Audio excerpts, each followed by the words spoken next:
अस्सलाम वालेकुम। कैसे हैं आप लोग? आप सबका हमारे चैनल आसिफ मैथमेटिक्स में तहे दिल से स्वागत है। ठीक है, चलिए आज हम लोग देखते हैं एनसीईआरटी क्लास 9th एक्सरसाइज 8.2 का क्वेश्चन नंबर 6। ये क्या कह रहा है कि दर्शाइए कि किसी चतुर्भुज की सम्मुख भुजाओं के मध्य बिंदुओं को मिलाने वाले रेखाखंड परस्पर समद्विभाजित करते हैं। ठीक है, अब ये क्या है तो समझिए एक एक करके। दर्शाइए कि किसी चतुर्भुज, कोई चतुर्भुज है तो एक चतुर्भुज मैं बना ले रहा हूँ। ठीक है, अब चतुर्भुज चतुर्भुज की तरह बनेगा। ठीक है, कुछ टेढ़ा मेढ़ा, मतलब ये भी एक चतुर्भुज ही कहलाएगा। देखिए 4 गो भुजा है, तो कुछ बढ़िया से बनाना है चतुर्भुज। ठीक है, टेढ़ा मेढ़ा आड़ा टेढ़ा नहीं बना लीजिएगा।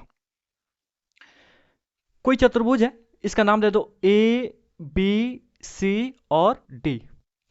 कह रहा है इसकी सम्मुख भुजाओं के मध्य बिंदुओं को मिलाने वाले जो रेखाखंड है ना, परस्पर समद्विभाजित करते हैं। यही बात हमें प्रूफ करना है। सम्मुख भुजा कौन कौन हो गया? ये और ये सम्मुख भुजाएं हो गए, और ये सम्मुख भुजाएं हो गए। ठीक है, सम्मुख भुजाओं के मध्य बिंदुओं, अच्छा इस वाला का मध्य बिंदु यहाँ पे हम मान के चलिए, और इस वाले का मध्य बिंदु यहाँ पे मान के चलिए। इसको मिलाने वाला रेखाखंड ये हो गया। ये और ये सम्मुख भुजाएं हो गए। मान के चलो इसका मिड पॉइंट यहाँ पे है और इसका मध्य बिंदु यहाँ पे है। इन दोनों को मिलाने वाला रेखाखंड ये है, मान के चलो। तो ये दोनों सॉरी ये जो दोनों रेखाखंड है ना, एक दूसरे को समद्विभाजित करते हैं। यही हमें क्या करना है, प्रूफ करना है। मतलब ये वाला पार्ट और ये वाला पार्ट बराबर दिखाना है, और ये वाला पार्ट और ये वाला पार्ट क्या दिखाना है, बराबर दिखाना है। फिर से देखिए, किसी चतुर्भुज के सम्मुख भुजाओं के मिड पॉइंट को, सम्मुख भुजाओं के मिड पॉइंट को मिलाने वाली जो रेखाखंड है ना, एक दूसरे को क्या करते हैं, समद्विभाजित करते हैं। मतलब ये पार्ट और ये पार्ट बराबर हो जाते हैं। मतलब ये दोनों एक दूसरे को इस तरह काटते हैं कि ये दोनों बराबर और ये दोनों बराबर। यही हमें क्या करना है, प्रूफ करना है। ठीक है, मान के चलो ये वाला पॉइंट का नाम P है, इस वाले पॉइंट का नाम Q है, इस वाले पॉइंट का नाम R है, और इस वाले पॉइंट का नाम S है। ठीक है, तो देखो मैं करने क्या वाला हूँ, जो दिया है उसको लिख दिया मैंने। अच्छा देखो, सवाल में ये नहीं दिया था कि ABCD एक चतुर्भुज है। हम लोगों ने अपनी तरफ से माना है ना। हालांकि वो बोल तो इसी तरह रहा था कि कोई चतुर्भुज है ABCD। तो दिया है ABCD एक चतुर्भुज है तथा P Q R और S क्रमशः भुजाओं AB BC CD और AD के क्या है, मध्य बिंदु है। ठीक है, AB का मध्य बिंदु P है, BC का मध्य बिंदु Q है, CD का मध्य बिंदु R है, और AD का मध्य बिंदु S है। वही मैंने यहाँ पे लिखा हुआ है, दिया हुआ है। हमें सिद्ध करना है, हमें सिद्ध करना है। इस वाले पॉइंट को नाम देता हूं O। OP किसके बराबर है, OR के, और OQ किसके बराबर है, OS के। यही हमें क्या करना है, सिद्ध करना है। तो यहां सिद्ध करने के लिए हमें कुछ एक्स्ट्रा काम करना पड़ेगा रचना में, तभी ये सिद्ध होगा।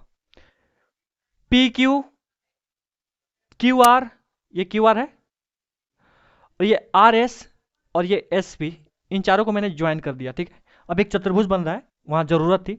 रचना में देखिए मैं क्या कर रहा हूं, PQ QR RS तथा तथा SP को ज्वाइन किए, ज्वाइन किए। ठीक है, अब देखिए मैं यहाँ कॉन्सेप्ट क्या अप्लाई करने वाला हूँ वो समझ लीजिए। किसी तरह मैं ये चतुर्भुज जो दिख रहा है, चतुर्भुज PQRS, चतुर्भुज PQRS, इसको समांतर चतुर्भुज दिखा दूंगा। चतुर्भुज PQRS, ये जो चतुर्भुज दिख रहा है इसको समांतर चतुर्भुज दिखा दूंगा। और हम लोगों को पता है, आपको भी पता है कि समांतर चतुर्भुज के विकर्ण एक दूसरे को क्या करते हैं, समद्विभाजित करते हैं। तो जैसे इस चतुर्भुज को समांतर चतुर्भुज दिखाऊंगा, हम लोग डायरेक्ट बोल सकते हैं कि इसके विकर्ण एक दूसरे को समद्विभाजित करते हैं। इसलिए OP और OR बराबर हो जाएगा, और OQ और OS बराबर हो जाएगा। Hence proved. तो मेरा मेन मकसद है इस चतुर्भुज को क्या प्रूफ करना, समांतर चतुर्भुज। तो इसको समांतर चतुर्भुज प्रूफ करने के लिए हम लोग यहाँ कुछ कॉन्सेप्ट अप्लाई करने वाले हैं। मिड पॉइंट थ्योरम का, मध्य बिंदु प्रमेय का। क्योंकि देखो जी, दो को भुजा है, मांगे चलो मिड पॉइंट पता है, दो भुजाओं का मिड पॉइंट को मिलाने वाली रेखाखंड। तीसरी भुजा क्या होती है, समांतर होती है, और उसकी आधी भी होती है।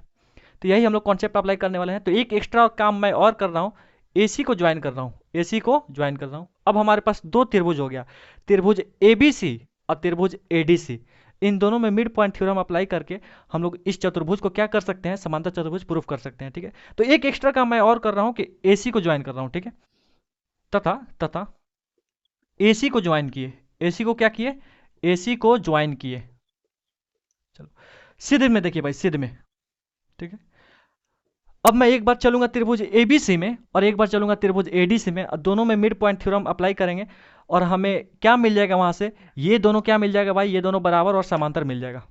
ठीक है, तो त्रिभुज ABC में, त्रिभुज ABC में, त्रिभुज ABC में, ये जो त्रिभुज ABC है इसमें हमको क्या पता है भाई, हाई दोनों भुजा का मिड पॉइंट है P और Q। त्रिभुज ABC में, त्रिभुज ABC में P तथा Q क्रमशः, P तथा Q क्रमशः भुजाओं भुजाओं ए बी और बी सी के मध्य बिंदु हैं। भुजाओं ए बी और बी सी के मध्य बिंदु हैं, मध्य बिंदु हैं। ठीक है।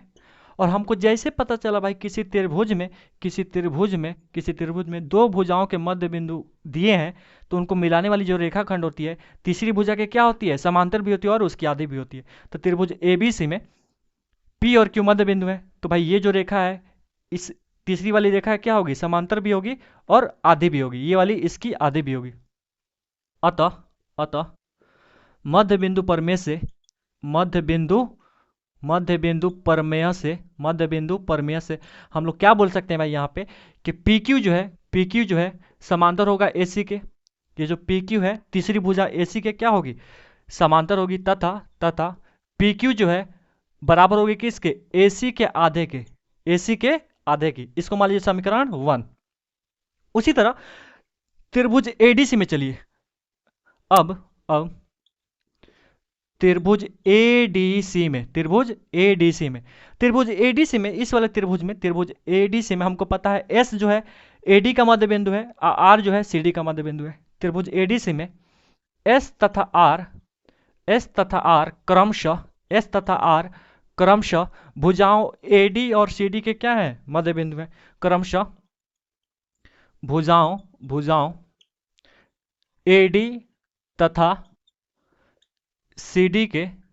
सीडी के मध्य बिंदु है। और हमको पता है भाई किसी त्रिभुज के दो भुजाओं के मध्य बिंदु अगर दिए रहे तो उसको मिलाने वाली रेखाखंड जो तीसरी भुजा होती है उसके क्या होती है, समांतर भी होती है और उसके आधे भी होती है। अतः मध्य बिंदु परमेय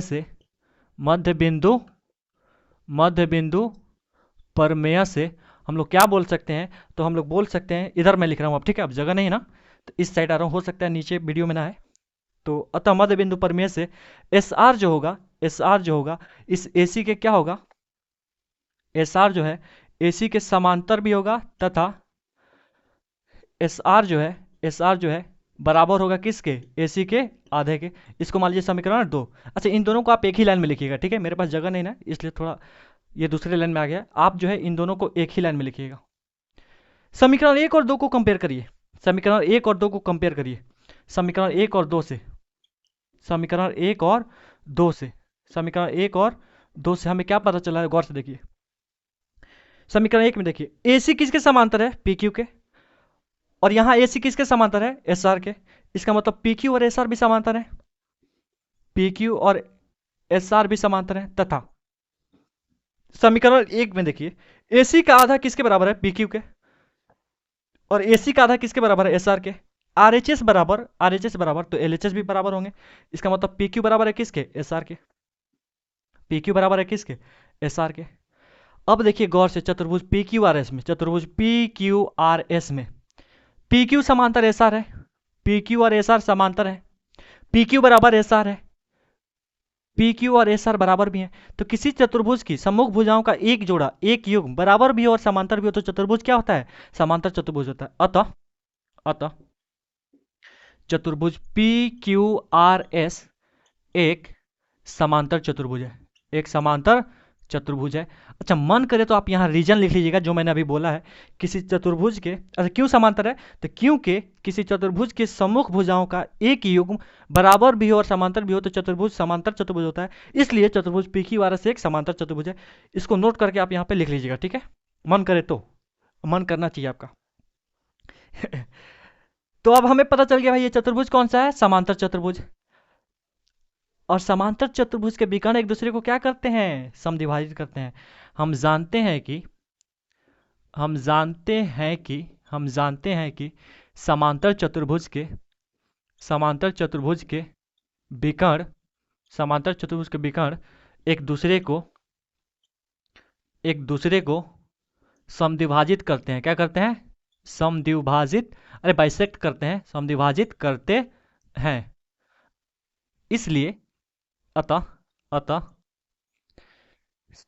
चतुर्भुज पी क्यू आर एस एक समांतर चतुर्भुज है। तो इसके जो विकर्ण है ये वाला और ये वाला एक दूसरे को समद्विभाजित करेगा, मतलब ओपी बराबर हो जाएगा ओ आर के, अतः OP बराबर OR तथा तथा OQ बराबर OS तथा OQ बराबर OS। यही क्या करना था, हमें प्रूफ करना था, हैंस प्रूव्ड, हैंस प्रूव्ड, यही प्रूफ करना था। देख लीजिए OP बराबर OR और OQ बराबर OS, ठीक है, यही आपको क्या करना था, प्रूफ करना था। गौर से देख लीजिए, ये जो चतुर्भुज है आपका, इस चतुर्भुज के लिए ये दोनों क्या थे, विकर्ण थे।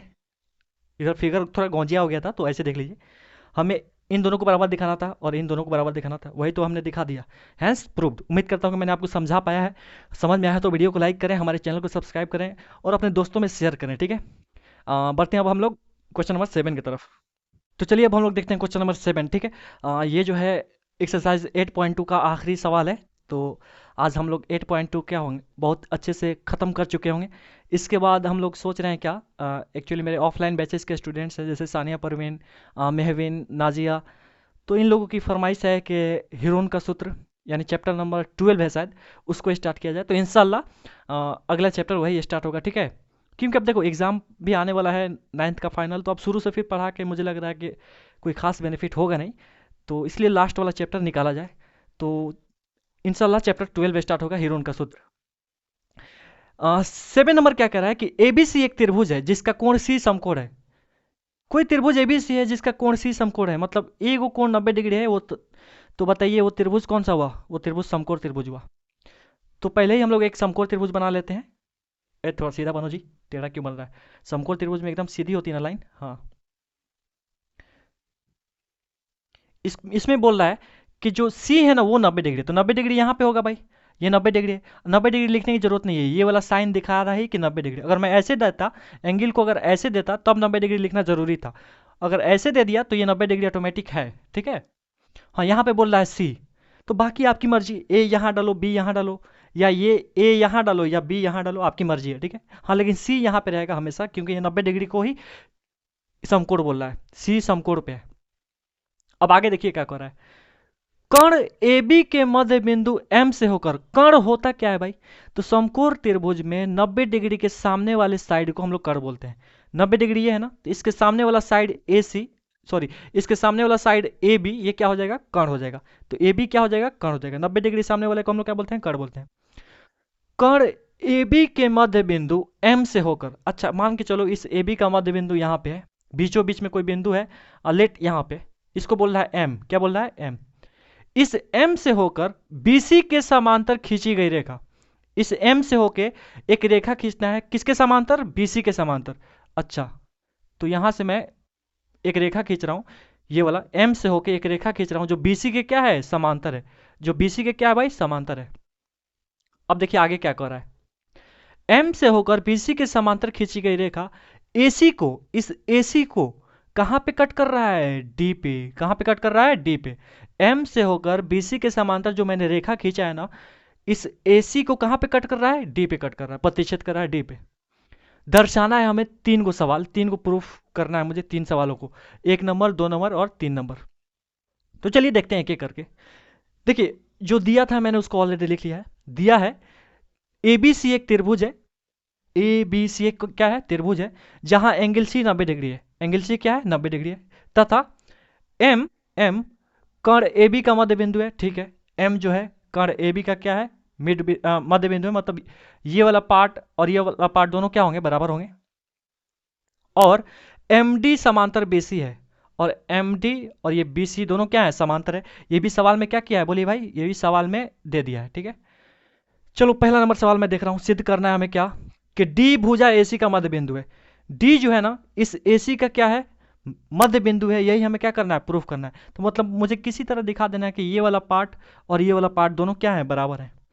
तो जरा याद करिए, मध्य बिंदु पर में, मध्य बिंदु पर में कहता क्या है, किसी त्रिभुज में, किसी त्रिभुज में एक भुजा के मध्य बिंदु से, अच्छा यहाँ पे जो है ना, मध्य बिंदु परमेय का विलोम अप्लाई होगा, मध्य बिंदु परमेय का विलोम।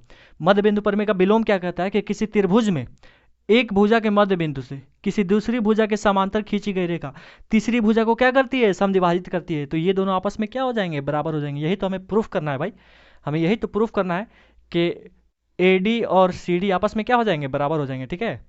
यानी D भुजा AC का मध्य बिंदु हो जाएगा, यही हमें प्रूफ करना है। तो चलिए इसका सिद्ध देखिए, ठीक है। सिद्ध हमको पता है क्या कि त्रिभुज एबीसी में एम जो है एबी का क्या है, मध्य बिंदु है।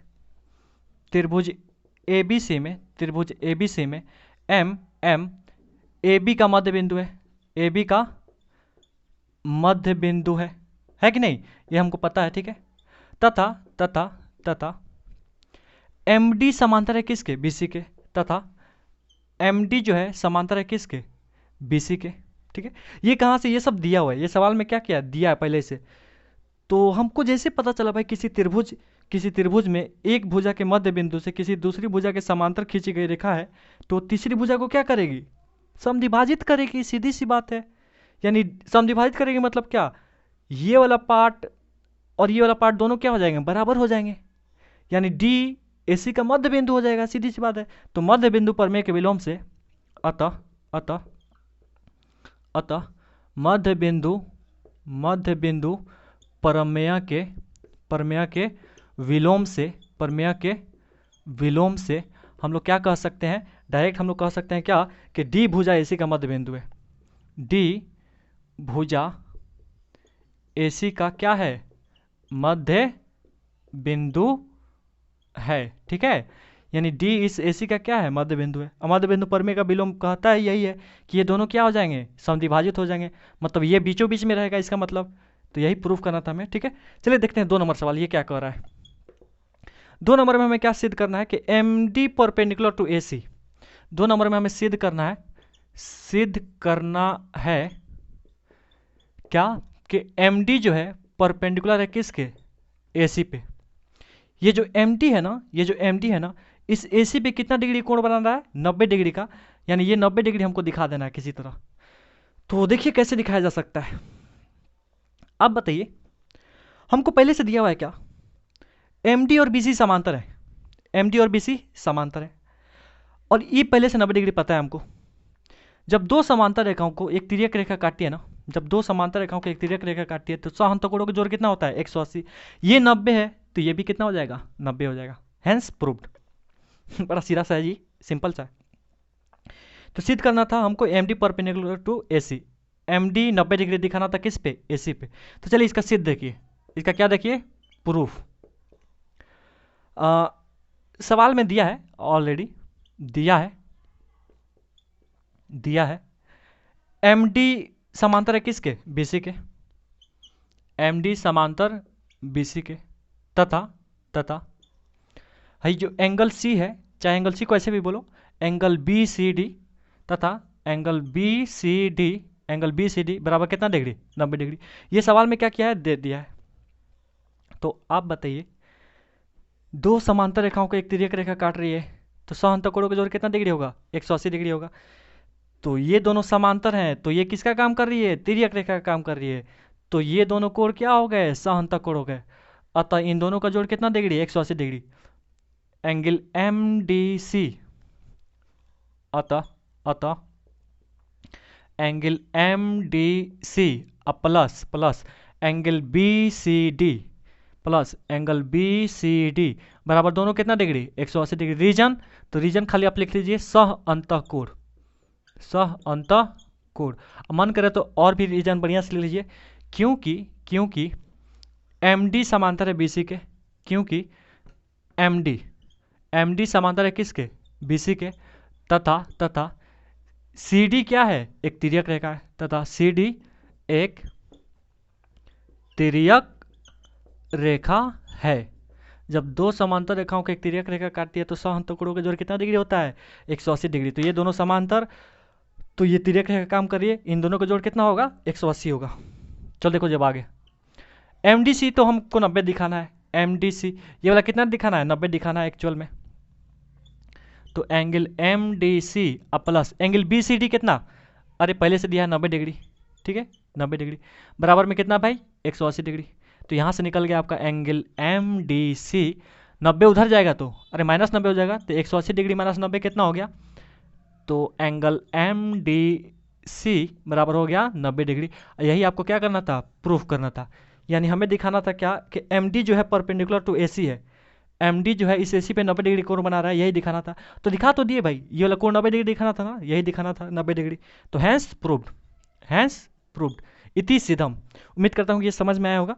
इसे नोट करिए, फिर हम लोग बढ़ते हैं क्वेश्चन नंबर 3 की तरफ। चलिए देखते हैं 3 नंबर सवाल। इसमें क्या करना है, सिद्ध हमें कि सी एम बराबर एम ए बराबर ए बी का आधा। सी एम, अच्छा सी एम तो ये है ना, सी एम, ये सी एम है। C M M A, C M और एम ए, इसको बराबर दिखाना है इन दोनों को, ठीक है। और क्या दिखाना है हमें, ये दोनों क्या है, सी एम और एम ए जो है ए बी के आधे के बराबर है, ये भी दिखाना है हमें। तो चलो जी देखते हैं कैसे। यहाँ दो त्रिभुज बन रहा है, देखिए दो त्रिभुज बन रहा है क्या, हाँ बन रहा है। इन दोनों को अगर हम सर्वांशम दिखा देंगे तो सीपीसिटी से सी एम और एम तो बराबर हो जाएगा। सी एम और एम में, सी एम और एम में ये दोनों क्या हो जाएंगे, बराबर हो जाएंगे सीपीसिटी से। तो सबसे पहले तो मैं इन दोनों को बराबर दिखा रहा हूँ, फिर कंपेयर करके ये सभी तीनों आपस में बराबर दिखा दूंगा। तो त्रिभुज त्रिभुज त्रिभुज ए डी एम और त्रिभुज सी डी एम में, त्रिभुज ए डी एम और त्रिभुज सी डी एम में, इन दोनों को सर्वांशम दिखाना है। तो देखिए कैसे क्या होने वाला है। डीएम जो है दोनों में कॉमन है, ये जो डीएम है इस वाले त्रिभुज में भी है और इस वाले त्रिभुज में, देख लीजिए डीएम और डीएम दोनों में क्या है, कॉमन है। डीएम बराबर डीएम, डीएम डिस्ट्रिक्ट मजिस्ट्रेट नहीं, ठीक है, common side common side, DM बराबर डीएम क्या है, कॉमन साइड। भाई इस त्रिभुज का ये वाला कोण, इस त्रिभुज का ये वाला कोण, दोनों कितना डिग्री, 90 डिग्री। अरे आपने प्रूफ किया है ना, हाई 90 डिग्री है, तो जाहिर सी बात है एक लाइन पे 180 डिग्री कोण बनता है, ये 90 तो ये भी 90 होगा। Angle angle A D M, angle A D M अब बराबर angle C D M, angle C D M, angle C D M, दोनों क्यों बराबर, दोनों 90 डिग्री, दोनों 90 डिग्री। अरे हमने प्रूफ किया ना जी प्रश्न 2 में। हाँ चलिए, इस त्रिभुज का ए डी और इस त्रिभुज का सी डी, ये दोनों भी आपस में क्या होंगे, बराबर होंगे। क्यों, क्योंकि आप प्रश्न 1 में सिद्ध कर चुके हैं कि डी जो है ना, डी जो है ना एसी का मध्य बिंदु है, ठीक है।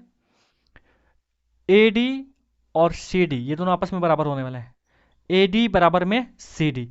क्यों, क्योंकि डी डी भुजा एसी का मध्य बिंदु है, भुजा एसी का मध्य बिंदु है।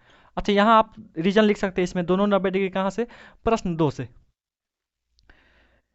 Side angle side, side angle side, इसमें भी देखिए side angle side, side angle side से दोनों त्रिभुज क्या हो गए, सर्वांगसम हो गए।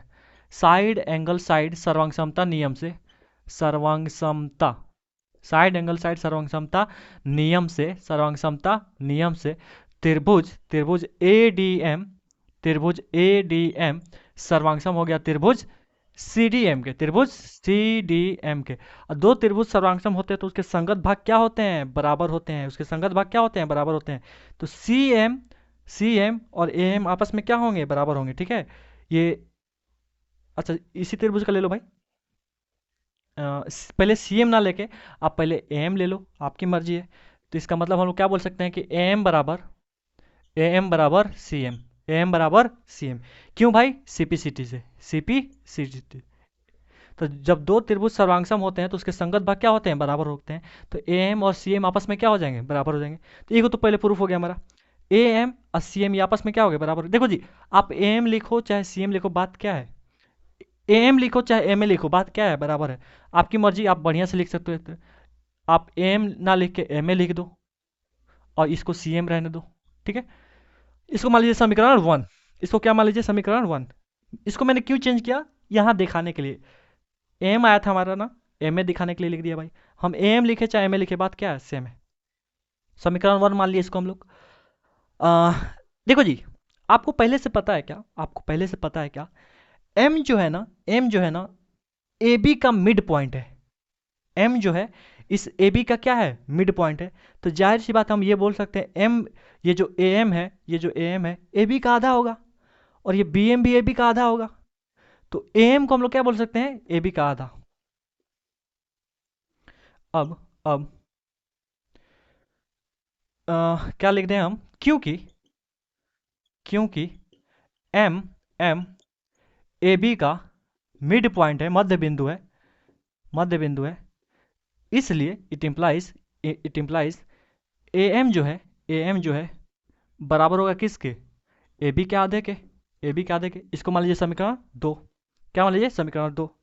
समीकरण 1 और 2 को तुलना करिए, समीकरण 1 और 2 से, समीकरण 1 और 2 से। चलिए समीकरण 1 में हमारे पास क्या है, एम ए बराबर सी एम है, एम ए बराबर क्या है, सी एम है। और यहाँ हमने क्या प्रूफ किया कि एम जो है किसके बराबर है, अरे हाफ ऑफ ए बी के, ए बी के आधे के बराबर है एम। तो ये जो एम है इसकी जगह पे हम लोग क्या लिख सकते हैं, ए बी का आधा लिख सकते हैं, ए बी का आधा। देखो ये एम ना देख के मुझे एम में दिख रहा है, ठीक है। एम बोलो चाहे एम ए बोलो, बात क्या है, बिल्कुल सेम है, ठीक है, घबराना बिल्कुल नहीं है। तो आपको यही तो प्रूफ करना था भाई। समीकरण 1 में क्या पता चला कि एम ए और सी एम बराबर है, एम ए और सी एम बराबर है। और समीकरण 2 से हमें क्या पता चल रहा है, एम ए तो ए बी के आधे के बराबर है। तो इस एम ए की जगह पे ए बी का आधा भी लिख सकते हैं। और यही आपको क्या करना था, प्रूफ करना था। देख लीजिए किधर गया भाई, हाँ यहाँ गया। सी एम बराबर एम ए बराबर half of A B, C M बराबर एम ए बराबर half of A B, hence proved. इधर उधर उससे क्या हुआ, चीज़ तो वही है ना। तो आज यहीं तक, और आज हमारा ख़त्म हो गया एक्सरसाइज 8.2। बहुत मेहनत के साथ ख़त्म हुआ है, ठीक है।